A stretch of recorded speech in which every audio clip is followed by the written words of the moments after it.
The special effects are what you do practically on the day. Visual effects are what you do after the fact.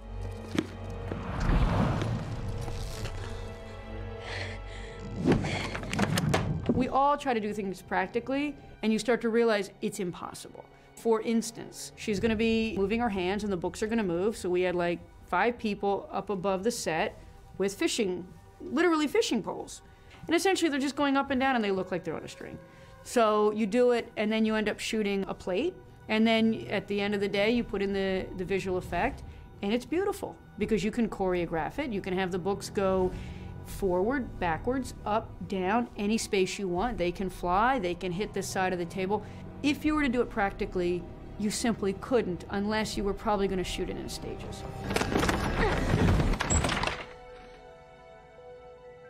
Well, the knives were fascinating because if you look back at the history of movies, we have thrown knives. And a lot of times the way to throw a knife is to have a dummy on one side and to have a wire, it's a trick wire, and have a knife be whoosh, pulled into the dummy. Now, what do you do if you have a lot of knives?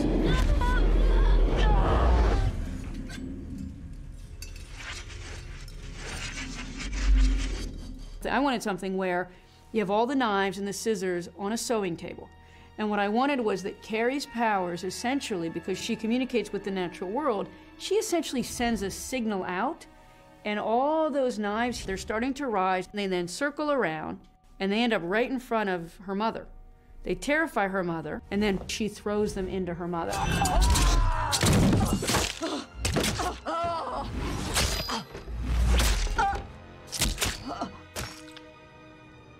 And that was where we came up with a visual effects solution to a special effect problem that we couldn't solve.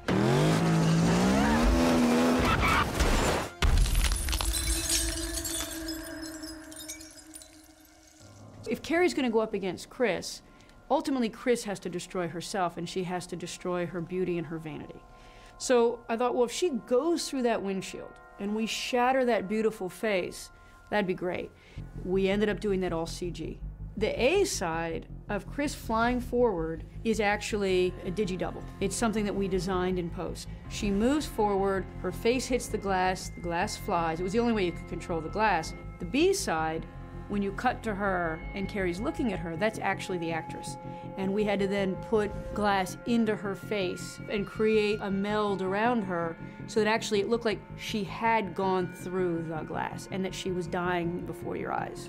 Come on. Are you seeing this?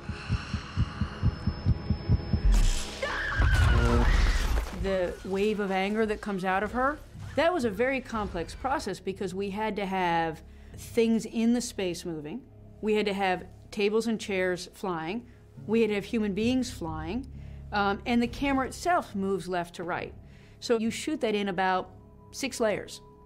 So you shoot each panel. Let's do the tables, let's do the chairs, let's do the human beings. So that's something I'm very proud of, that you couldn't do it in real time because it never existed.